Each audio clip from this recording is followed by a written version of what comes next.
Awesome. All right. Thank you everyone for joining us. I know it may be confusing that the names of Krista and I on this call are both Jonathan Forche.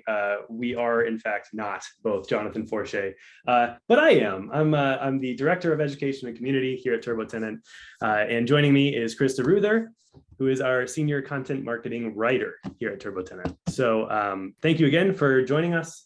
We are going to go through 3 strategies to find your next investment property.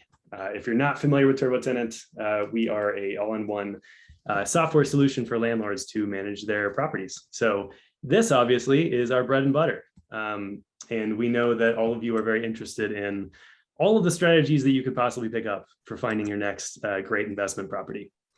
And a little bit of orientation, maybe, if you're not familiar with the sort of the Zoom webinar format. We are recording this. So we will send the recording afterwards. You can see that at the bottom of the slide right here. It's always a hot question each time we do a webinar. So yes, we will send the recording. We'll send it out in an email to everyone who registered for this tomorrow. So look out for that. We'll send you the recording as well as this presentation. And then we also have a chat feature here, which some of you are using. Thank you for doing that. And we also have a Q&A. So our hope is that you guys would drop your questions, your comments, whatever, in the chat, in the Q&A, either one. We'll see them. I have them both pulled up. And then at the very end, we'll leave some time for questions from you. If you do a Q&A chat, we'll be looking at both, so we'll pull them up. And we have a few internal landlords. We have Samantha, Sarnan, and Seamus. We only pulled in people with S names to help us out on the Q&A at the end. And they'll come on and be able to answer some of your more specific questions about finding investment properties. Fantastic. Thank you for that intro, John. So, are you guys ready to find your next investment property? Today, we're going to discuss setting your goals, defining your buy box, evaluating neighborhood classes, and then get into 3 strategies you can use to find your next rental unit. Let's get started.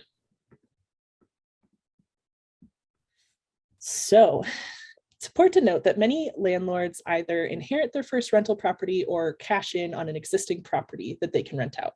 For example, one of our landlords on staff moved out of his primary residence and chose to rent it out instead of selling the property to generate extra income. So ask yourself, what are you looking to accomplish by adding another rental property to your portfolio? Are you hoping to replace your W-2 income, looking for appreciation in your investment over time, or are you building a rental empire? Next, you're going to want to ask yourself what kind of multi-unit landlord you'd like to be. Landlords who are eager to flip a property are going to look for different types of real estate than those looking for something more turnkey, as I'm sure you can imagine. Understanding why you want to invest in another piece of real estate and the type of landlord you'd like to be will help guide your search for the perfect property. To further hone in on your goals, particularly if you're looking to make some money, you should check out TurboTenant's Rental Property Calculator. We will help you estimate the return on your next potential investment in just a few clicks. Before we move on to the next slide, we have a question for you. Jonathan, if you could please pull up the poll. So how big is your investment portfolio currently? Give you a few minutes to trickle in here. Look at the numbers coming in. Yeah. It's always good to see where people are at, because obviously, if you have more experience acquiring rental properties, you might have your own approach, but we still hope to introduce some key elements that you can keep in mind for your search. All right, we've got a few people. We have 67% of you have answered. So if you have not, please do. Please answer our poll. Absolutely. We do have, yeah, Frankie in the chat says 0. Should have put that as an option. That's true. That's true. This is a great place to start. That's right. Okay. Okay, I'm going to end this poll. And all of you should be able to see this right now. Look at that. So how big is your investment portfolio? It looks like most of you are 4 properties or fewer. We've got 14% are 5 to 9, and then 5% of you're creating that rental empire with 10 plus. You're on your path. That's awesome. Look at you go. And if you think of anything that you want to share, let's say you have a tip that you just do not go without when you're looking for rental properties. This chat is a community. Share it with your friends. We are all about sharing our knowledge here. Okay, so with all of this information in mind, something that successful investors really keep in mind is their buy box. What is a buy box? Great question. According to Intera, a buy box is an investor's description of the types of homes they want to buy. And most of the time when investors create a buy box, they're focusing on different attributes of the homes that they want to buy. But what does that mean? Well, your buy box will outline the characteristics of a property that make you want to purchase it. So Landed, a company dedicated to helping essential professionals like teachers and first responders buy homes, notes that your buy box should include the locations you're interested in, the type of property you'd like to purchase, whether that's a single family home, a condo, a multifamily unit, the size and number of rooms that you'd like the property to have, and the price you're willing to pay. Now, each investor is going to have their own ideas about which features are must-haves versus nice-to-haves, so just be sure you prioritize what's important to you accordingly. One of our internal landlords, Seamus, actually shared his buy box with me. He only buys properties that need rehabbing so he can purchase them with cash, and then he refinances them to get his money back. He also aims to add around $40,000 in value for less than $15,000 in repairs, and shops for properties that sit within a 3-block radius from his other units. So as you can see, he's really honed in on what he's looking for and has a tight geography that he's working within.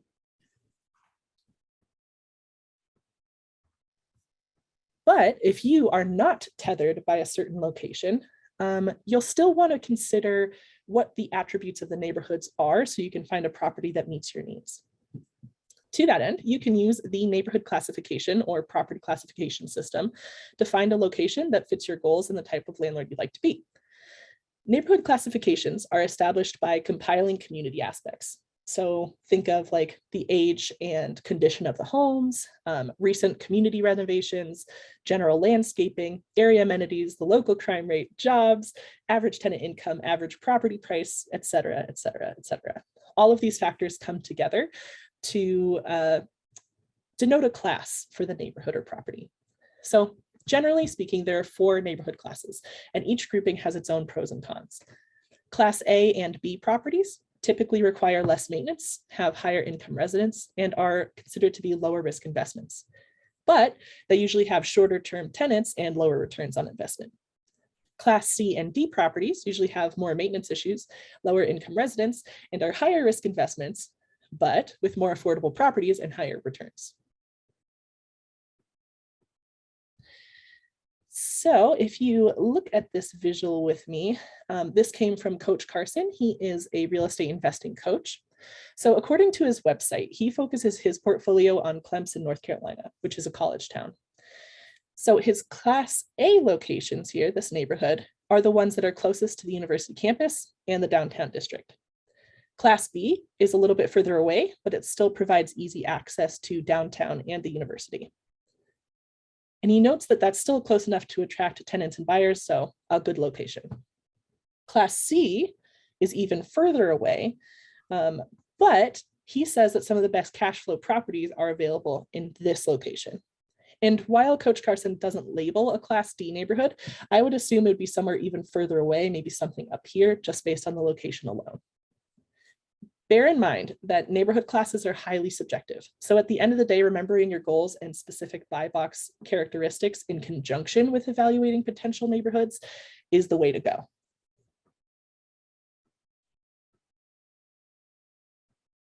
All right. And now our 3 strategies. It's the title of this webinar, so here we go. Strategy 1, it seems obvious, but it is a great place to start with purchasing any property, is to meet with an actual real estate professional. When I say actual, I mean a certified real estate agent.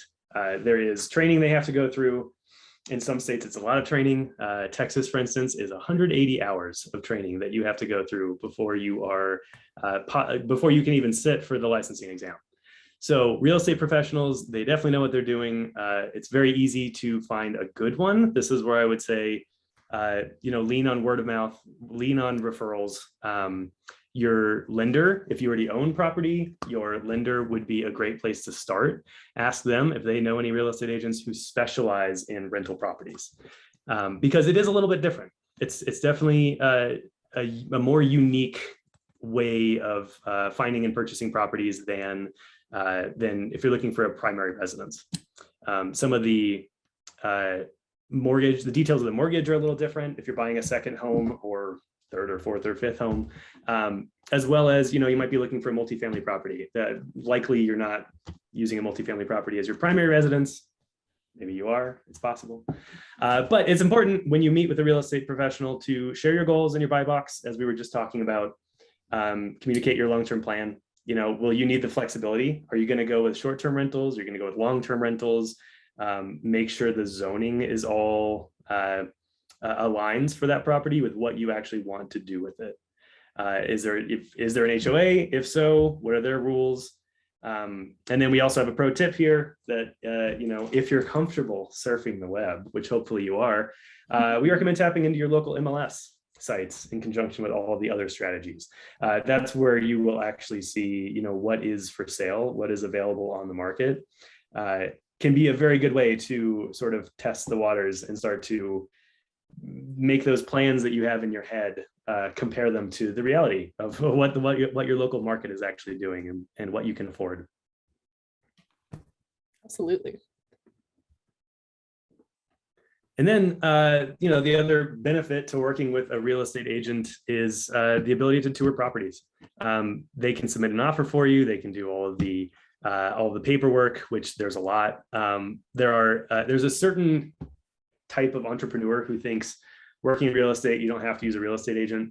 I would advise against that unless you are very confident that you have the training and understanding to do everything that you need to do on the real estate side. Plus, having a real estate agent to sort of bounce ideas off of, especially if you find a great one who's very knowledgeable with the real estate and rental market in your area, it can be so useful to just have that person to sort of as a sounding board, if nothing else. And so also networking in your area. I would recommend, meetup.com or just finding real estate investor groups, even on Facebook. TurboTenant recently had our first investor networking meeting in Fort Collins. So we plan on having many more of those in the future. But those kinds of events are a great way to meet not just other people in the same position as you, but maybe even lenders or real estate agents who, are looking for a great partnership that you can both benefit from. Absolutely. Just remember to be transparent with your agent about everything you're looking for to really maximize your success with this strategy. Because if you have some secret hidden dream that you don't communicate to them, for example, being able to change your unit into an Airbnb, you're just going to run into issues. So be transparent, let them in on the plan, and they will be able to help you find perfect property. All right. So strategy 2 is canvassing target neighborhoods. So this works really well if you have a specific area that you're looking to purchase property in, or if you've evaluated some neighborhoods and really honed in on a few that you're interested in. Just bear in mind that we highly recommend having a thick skin and a desire to chat with people if you're going to pursue this strategy. So first off, you're going to want to use all of the resources at your disposal. That means drive through the neighborhood a couple times. Doing that can help you tailor the marketing materials you'll need to make to the area specifically, which can help boost your success with this tactic. You can also browse public tax records to find contact information for an owner of a target rental property you want to acquire if you have your eyes set on something specifically. From there, make some marketing materials. You are going to want to include your contact information, who you are, what you do, how you can help the homeowner or property owner, and success stories and testimonials if you have them available. As you're making these up, specifically focus on things like a flyer and a door hanger. That'll be the most successful method to carry your message. All right. Ooh, and we actually have another poll here, which is very exciting. All right. I just launched it. There we go. Have you ever canvassed an area specifically looking for rental properties to purchase? Oh, Yeah, canvassing is always controversial because I think some people totally fine talking to complete strangers, even knocking on their door and talking to a complete strangers. Others think it's, I don't know, too salesy maybe, but you know, you can find some great properties doing it. It's true. It's true. And if you're an extrovert, I mean, really, go out there, talk to the people. Introverts, I love you. This might not be the strategy for you. It might give you more anxiety than success. And something else, we've got it up here on the slide, but having a great door hanger, I think is a huge part of the success of canvassing, because you got to think most people are not going to answer their door. Even if they are home, they may pretend that they're not. So being able to leave something behind as a kind of calling card that has your contact info and the reason that you knocked on their door in the first place, super useful. Absolutely. All right, I'm going to end this poll and let me share the results. Nice. Okay, 38% of you have canvassed. Very interesting. Okay. If anyone has any tips for canvassing, please do drop it in the chat. I'm going to be honest, 38% was a little higher than I thought. Yeah, me too. Good on you for picking this one up. If you also have any fun anecdotes from your times canvassing through neighborhoods for investment properties, feel free to share those as well. Again, we are eager to learn from each other in this community, so any tips you can give folks are going to be well appreciated. Absolutely. All right. So before you slap on some sunscreen and get to knocking, make sure you write a short script that you can follow when someone inevitably answers their door. You'll want it to reflect your marketing material just to carry your messaging through. Give it a couple practice rounds. If you have a spouse who is patient, or even just a dog who will sit in the room with you, you can practice it with them to kind of get into a natural flow. But definitely do some preparation ahead of time, and it will help you prevent any freezing at the door, which is not ideal when you're trying to connect with someone. Yeah, not a great first impression. No. All right, so your marketing materials are looking great. You've practiced your pitch. It's time to start knocking. So set yourself up for success by being respectful and thoughtful when it comes to your timing. No one likes to be interrupted during dinner. So be thoughtful about when you go out and what the property owners might be doing at that time. So for example, if your schedule allows it, consider canvassing from like 10 a.m. to 5 p.m. on a weekend, because that window of time is not likely to intrude on someone's life in a way that will get you yelled off the property. Probably shouldn't be proud of it. My dad used to be the one who would yell at people if they came to the door during dinner, and it just doesn't leave a good impression for either party. So be thoughtful, be respectful, and plan out your windows based on your schedule and what the other people might be doing in the neighborhood. Of course, if no one's home, leave your flyer or door hanger on the property. But if you stumble across something either in your drive when you're canvassing the first time without knocking on any doors, or when you're actually walking around and introducing yourself to the community, if you find something that has a for sale sign, don't feel inclined to leave your marketing materials or otherwise try and go around the instructions as they're provided. Follow their instructions. If they give you a phone number to call, or if they leave the real estate agent's contact information, reach out through those channels to achieve the most successful outcome. Before we move on, I'll say it again. Canvassing requires a thick skin. You're likely to be told no more often than not, but that doesn't mean you should give up or not even try the strategy. It's really a numbers game, so don't be afraid to knock on as many doors as it takes to find your next property. Yeah, and in the chat, Seamus added here, we put our company name and logo on the properties we own so that after the remodel, when they're sticking out in the neighborhood, they're also creating some brand recognition. It makes it so that their name is familiar when canvassing. So that is a great tip. Brand recognition is huge. So if you can get your logo and just slap it around as much as possible, especially if you are remodeling the property and it stands out in a good way when you're done remodeling, that's awesome. That just sort of builds up your credibility in that area. And we did have Kim in the Q&A ask, what's the success rate for canvassing? That's really hard to say. I think it varies wildly from person to person. You know, some people are just naturally great salesmen and could sell you your own car again. But not everyone has that gift. So I think some people, it's probably very successful, but I'm actually going to turn that question around on our attendees here. 38% of you have canvassed. So drop in the chat. Is it successful for you? Do you recommend it as a strategy for finding investment properties? Fantastic. All right. While we are chatting it up, let's talk about our third strategy. Our third strategy is one that a lot of landlords looking to expand their property management portfolio may not have much experience with, which is using courthouse auctions to buy properties, often at more cost-effective rates. So first off, how do you find these things? Well, Google will be your best friend. So just Google your city and the phrase real estate auction. It should pull up a government website with a list of properties that are either currently or about to be auctioned off, along with details regarding the next auction date. Typically, it also lists specifically the address, so you can use that information to look up the different properties and see, on Zillow, Redfin, etc., what they're looking like. We'll touch more on this later, but you most likely will not have the chance to go inside or really tour any of these properties before auction date. So doing your homework ahead of time will really set you up for success. Now, with that in mind, there are 3 types of auctions.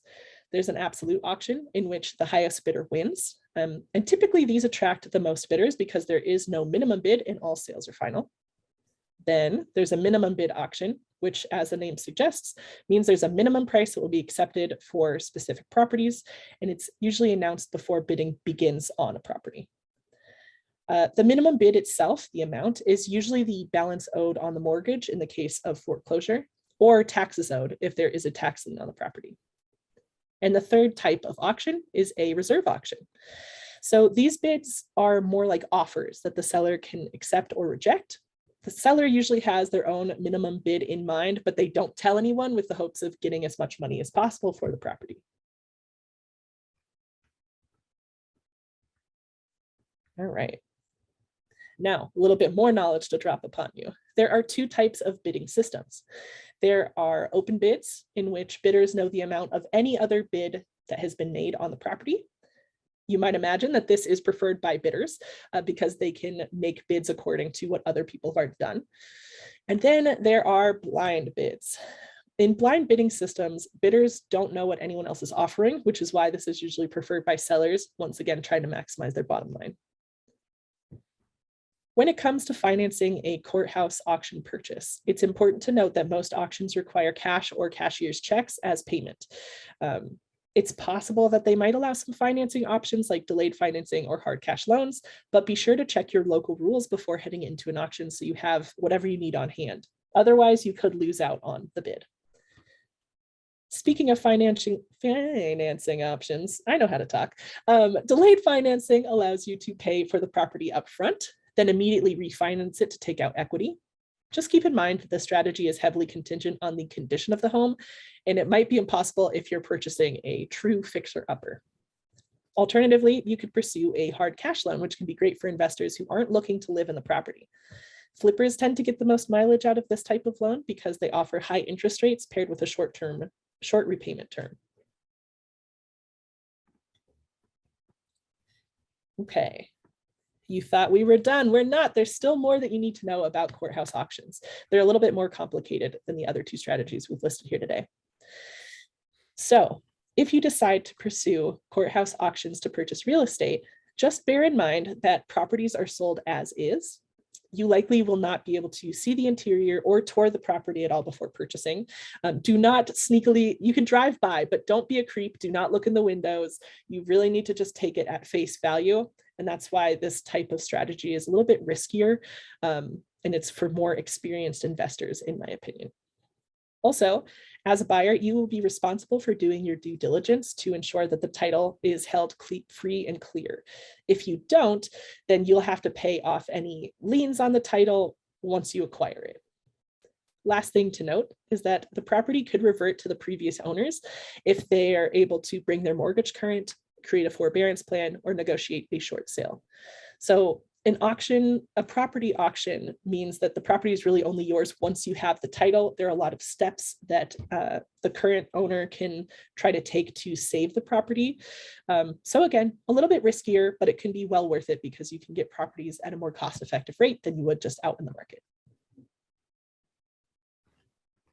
Yeah, our three strategies are definitely starting with most conventional, maybe least risky, and then becoming more risky with option 2 and option 3 being the riskiest. But if you know what you're doing, I mean, you can definitely find, as Krista said, some really great, maybe unconventional properties if you go to an auction.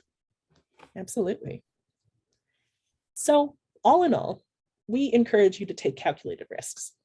After all, the best thing in life require taking a bit of a risk, including expanding your real estate portfolio.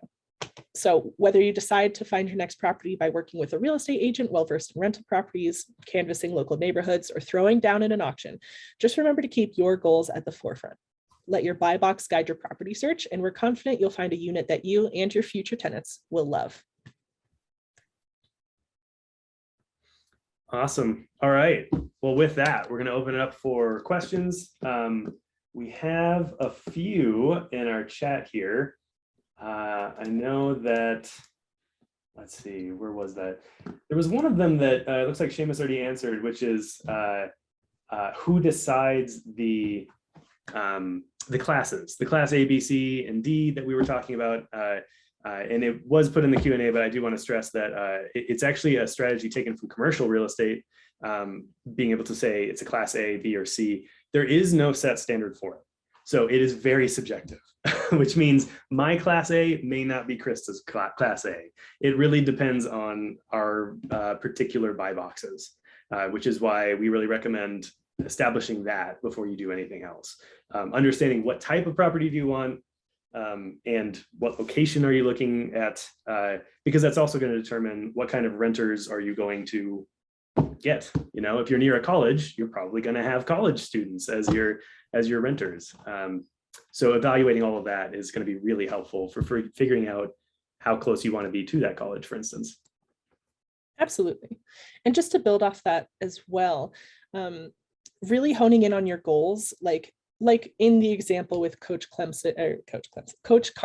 Clemson properties, he wanted to be able to have people as close to the campus and downtown as possible. But that might not be the strategy you're after. Maybe you really prioritize having a property near a specific lake, or you know that you can get a great high rise at a certain price and you want people to be able to have good parking. Just whatever is specific to you and your goals, keep that in mind and determine your neighborhood classes accordingly. Absolutely. Okay, so as I said at the top, we do have a few internal landlords that are on the call. So Samantha, Sarnan, and Seamus, if you guys wouldn't mind turning your video on, you should pop up right here. And just to introduce you guys, so Sarnan is TurboTenant's founder and has quite a few properties in Montana, has been a landlord for a long time. Seamus is our current CEO and has some properties in, I believe, upstate New York. And we had talked about his how he buys properties, which he'll get into a little bit more. And then Samantha is on our CX team and was formerly a property manager for a very large, I think it was like 600 units. So looks like I need to allow them to turn on their videos. Let's see here. Perfect. As they pop on, they've agreed to answer questions relating to how they found their first properties, including online tools that they love, like local MLS and IDX sites and public records. Sarnan is an expert with those tools, so any questions you have for him about that or anything, obviously, be good to go. If you're curious about their buy boxes, any property management tips for people with multiple pieces of real estate, or how TurboTenant can make property management easier than before, we are all ears.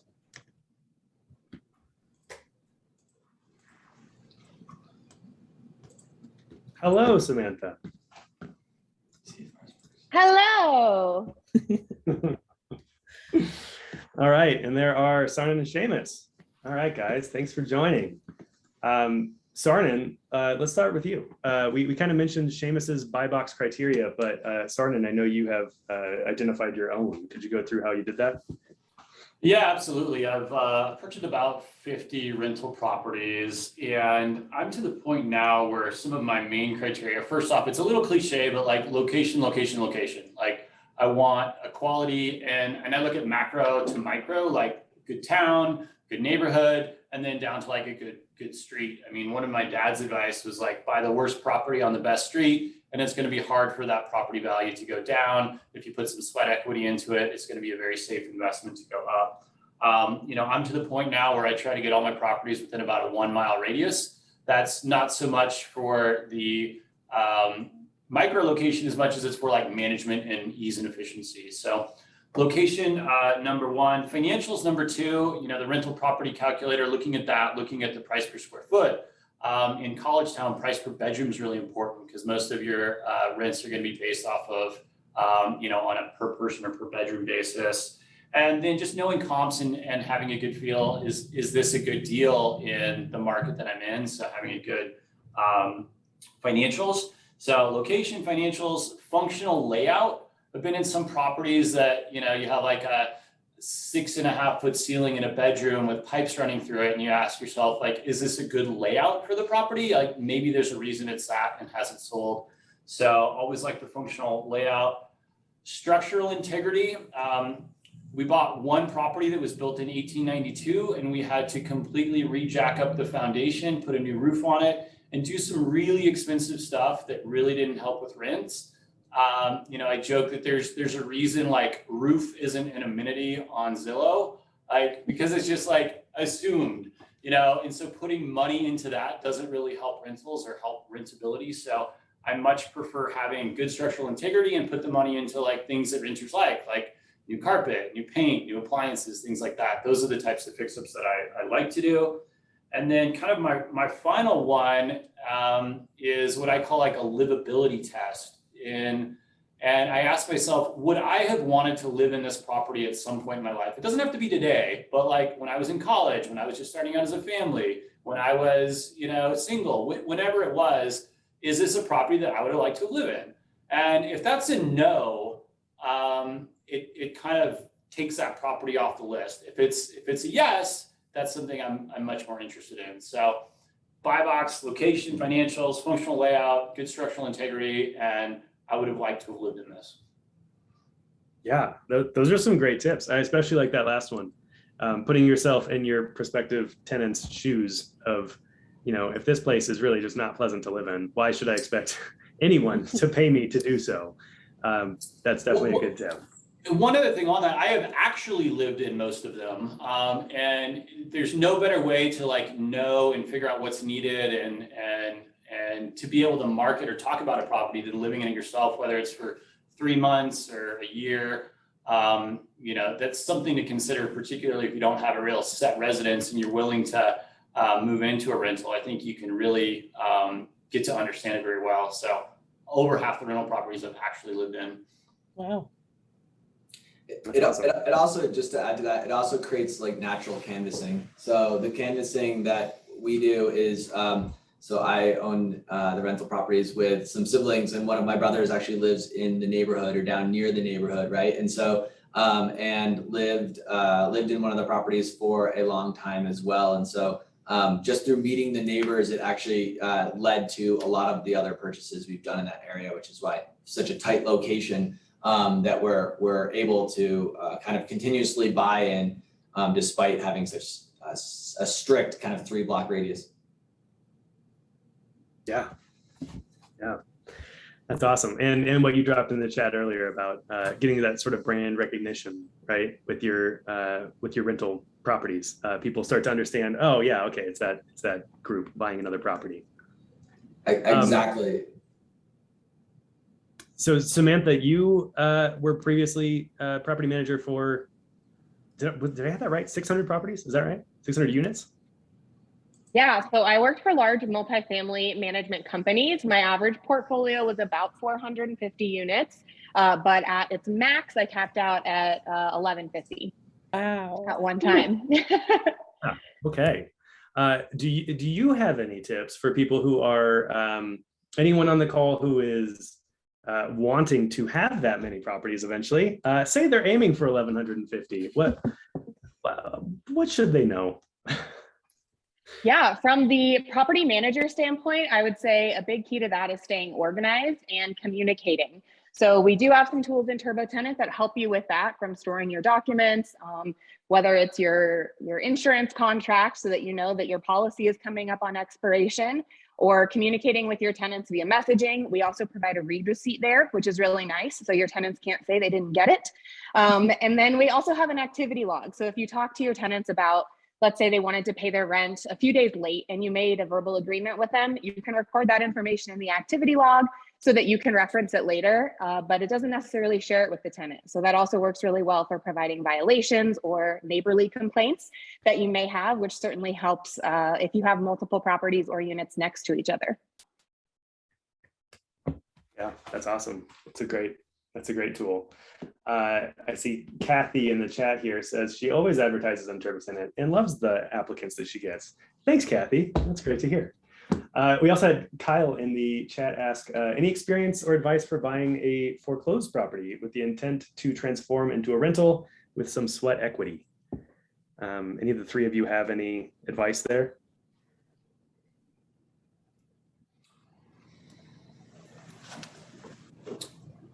I don't. I personally haven't purchased foreclosed property. I know there's some things that are a bit different. Oftentimes the inspection, you may have limited amounts of the ability to inspect theirs, or have a very short inspection period. I know there's some interesting tools related to that, like different inspection tools. Even some people have done some drone inspections where they can look at some stuff. So that might be a tip, but it's not something I've personally done. But I would be cautious on the inspection aspect of it. Yeah, we've managed through canvassing to find properties right before they basically go into foreclosure. Like the individual knows that the house is going to be foreclosed on because they can't make payments, and that's where. And then we have different tactics, like we'll waive an inspection and do it ourselves. I'm fortunate enough to come from a family of residential contractors, and so we'll actually go through and just do a self-inspection and waive it, and then kind of be able to get it before that. Before they're in really deep water, which is usually great for the owner. So we haven't purchased anything directly out of foreclosure either because of that. Yeah, what you said though does bring up a good point of using the resources available to you. You have a family of contractors who know how to do some of the DIY work themselves, so use it. If you have family members or again using your lender or real estate agent that you already have a connection with, it's a great place to start when you're building this stuff out. And we do have a question. Oh, I'm sorry, Krista, go ahead. Oh, just a quick thought. I'd say doing your research. So for example, if you're not blessed to have a family of contractors who can help you out, becoming familiar with common property damage slash specific damage that you might anticipate because of your surroundings. So for example, if you're somewhere where it's really wet outside, knowing how to spot mold. If you're somewhere that gets a lot of landslides, really sorry for you. And also check out the foundation. Just knowing your surroundings and being able to check for them accordingly might help you in your search for that foreclosure property. To build on that, Krista, that's just one thing we typically do is we'll in whatever city or county the property is located, we'll go and we'll look at any building permits that have maybe pulled on it to understand things like when was the roof replaced, right? Is it relatively new, and any other construction that has maybe happened for it. You can typically look that up. It's publicly available information that you can look up, and it's another way, even if you are getting an inspection or are talking to the existing owner, to have a little bit more of a intelligent conversation with them, and also kind of sanity check what they say, right? If they say it's a brand new roof and there's no permit for a new roof in the last 15 years, then you either have a roof that wasn't permitted, which is some red flags, or maybe they're not being completely transparent with some of the repairs. That's another thing that you can pretty easily do as an individual without any additional help. Yeah. We also offer an internal and an external inspection checklist in our forms pack, and a property make ready checklist to help you get the property ready for your tenant. Absolutely. Yeah, checklists. they sound simple, and it sounds like something that's maybe too elementary for you as you're building out your rental business, but that's not true. Checklists are super, super important, especially when doing something like buying a property. You may think every property is the same, but as we've been talking about, they absolutely are not. There are so many quirks to different rental properties and just property in general. So having a checklist can really help you cover all of your bases. And we do have a question in the Q&A. Somebody asked, do you guys have resources to find homes that have not hit the market? I live in a hot market and often review coming soon homes, but in California, coming soon can only be listed as coming soon 10 days before going active. I often see homes where I think, wow, that would be a great property. Then see later it was sold and never hit the market. So overall, curious if there is some secret resource for viewing listings coming soon, but not on the market or MLS, like a private listing. Any thoughts? I know the laws vary state to state on like the legality of a real estate salesperson to have what they typically call like pocket listings, but certainly knowing and talking with professional real estate agents in the area, they may be aware of places, they may be talking to clients that are considering, and they may be able to help with that. It's then certainly more effort needed, but it's kind of like canvassing or canvassing by mail. If there's 20, 30 properties you're really interested in, you can mail a postcard to the tax address on file, which is oftentimes not the rental property address. It's where property tax records get sent. And so you could try to uncover some of those. It's a little bit of taking a shot in the dark though, if, but a few ways there. As Diane's saying, networking, going to landlord meetups and things like that. Oftentimes, I've been involved in a handful of different landlord groups, and people will talk about, oh, maybe I'm thinking of selling, maybe I'm thinking of going larger on something, maybe I want to do a 1031 exchange. Just having those conversations and being in the room when that's happening, because that's probably a few months before they would actually sell it and you would actually see it on an MLS. Yeah, great tips. It looks like Bill in the chat said getting good contractors is a challenge for us. Some seem very uninterested unless it's months of work and a forklift upgrade. Any tips on getting good contractors? I think it's tough now. One thing I always say is good contractors tend to know other good contractors. And so, like the good plumbers don't know and recommend the bad electricians. So if you're looking for a good electrician and you have a good plumber, ask the plumber who they'd recommend and who might be taking on work. And so I actually like to get contractors through other contractors of kind of similar backgrounds.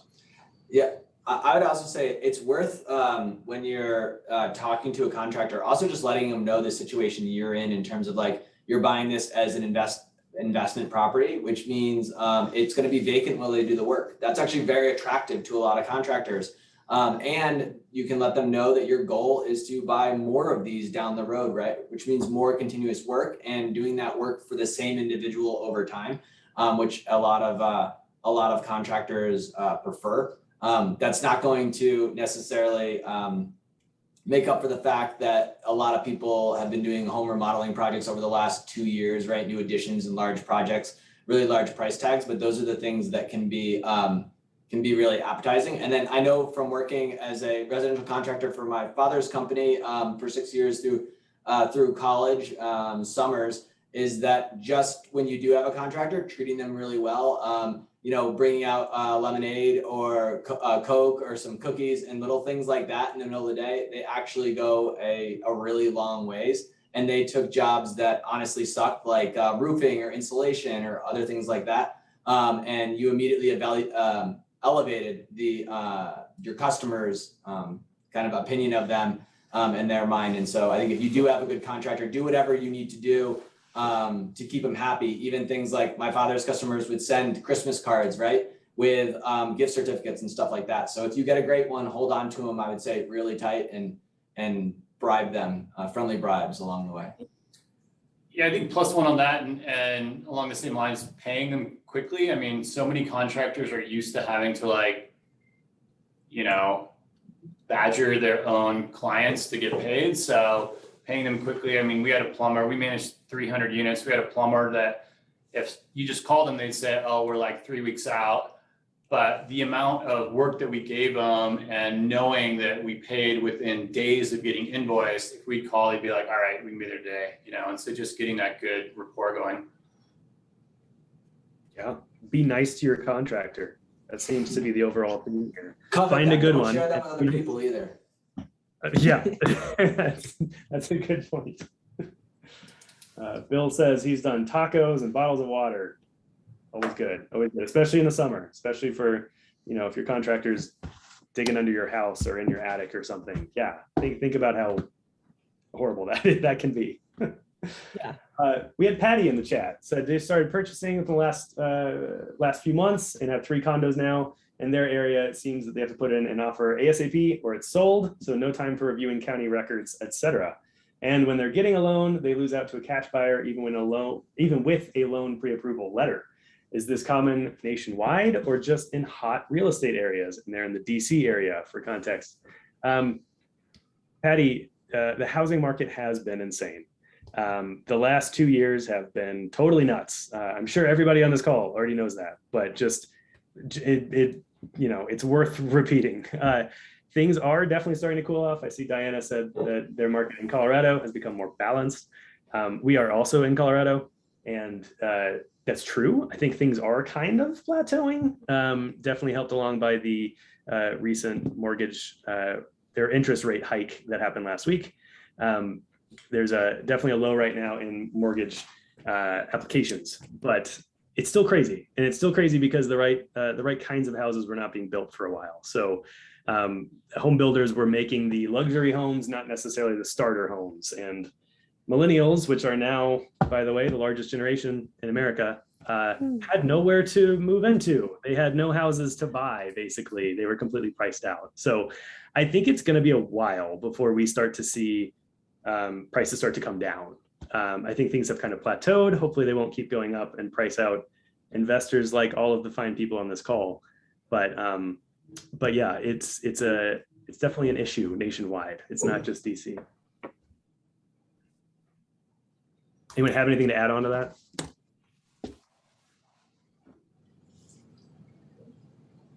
No, I think you summed it up nicely. It's a very hot market and we are anticipating a cool down, but yeah, I'm not surprised, unfortunately, to hear how quickly properties are moving in DC, especially because there's some very strict rules over there about how things have to work. So, and at least from my experience where we're purchasing, that the hotness of the market is really no different whether you're looking at a like a townhouse or a single family or a multi-unit of it's kind of like the person that you're competing with in that purchase differs, right? You kind of go from competing with an individual that wants to use it as their primary residence to another investor, and if you're trying to finance it, they may have cash, and that's something that you run into a lot. So I don't know that there's like an easy area to go to try to make your purchases today in most markets. So.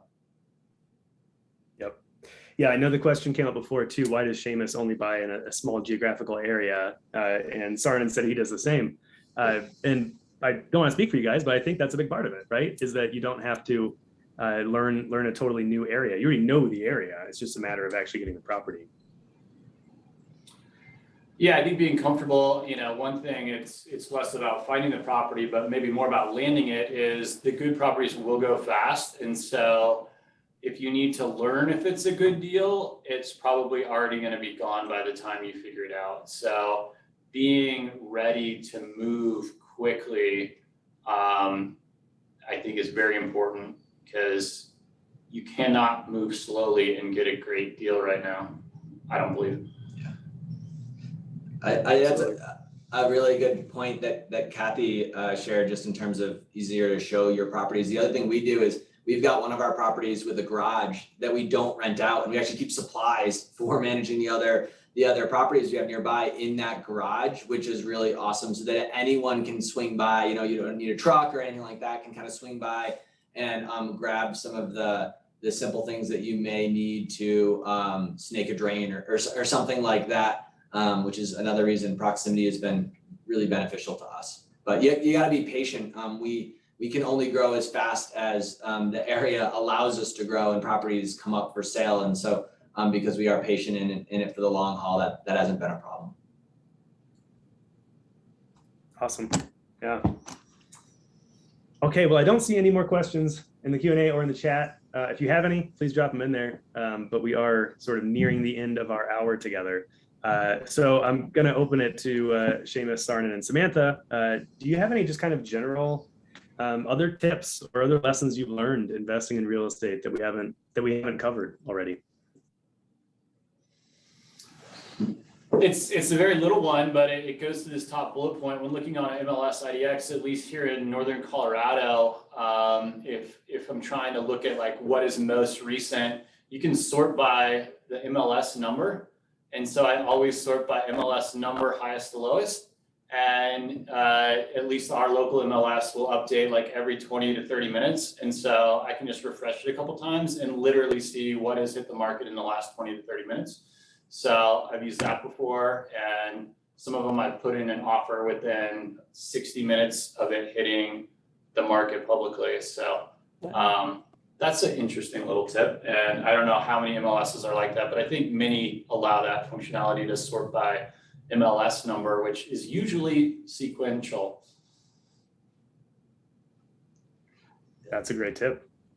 This isn't, I guess, immediately for acquiring new properties, but once you get a property in an area, I would just say, in the same way I was talking, little bribes and nice things for your contractors, do the same thing for neighbors. They can be your number one kind of eye on the street if they're your friend, right? If you get them on your side, they're also the ones that will talk to other neighbors and let you know that, hey, Joan down the street is thinking of selling, right? And little things like that. And so I would just say, once you get a property, even if you're not living there, try to insert yourself a little bit enough into that community so that you win some favor with those individuals living near your property, and maybe get the heads up when something's going to go on the market.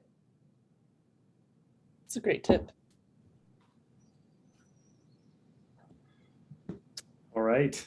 Well, we did have Scott and Jennifer Blake in the Q&A said they're interested in a 1031 webinar if we get around to making one. Well, we just might do that. So that is a great segue into saying that when we end this webinar, you will all get a survey and it will ask you just a few questions. One of them that we're most interested in is which topic would you like to hear about next?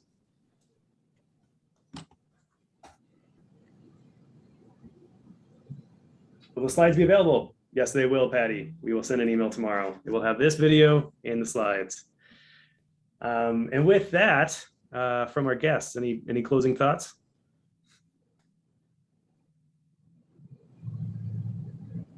Nope, we've said it all. Okay, perfect. Cool. Well, thank you everyone for joining. Thank you all of our internal landlords for joining and sharing some of your knowledge. And to everyone else, look out for that follow-up email and please do fill out the survey. Yeah, thank you so much.